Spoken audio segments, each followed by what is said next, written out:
Eu nu înțeleg care e treaba.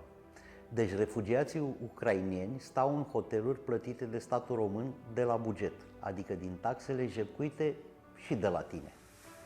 Tot statul le plătește și ajutoare sociale consistente, că sunt refugiați, că au fugit din calea rusului mare și rău.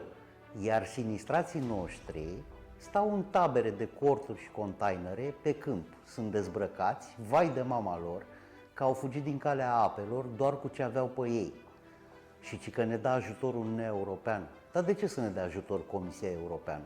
Comisia Europeană nu ar putea să acopere cheltuielile cu refugiații și noi să ne vedem de sinistrații noștri?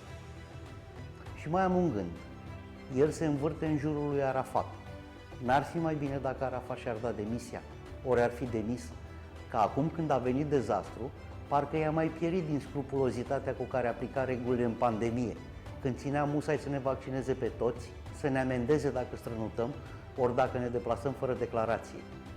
Am impresia că s-a cam eternizat moț în vârful sistemului național de urgență și s-a cam dedulcit la traiul îl bun.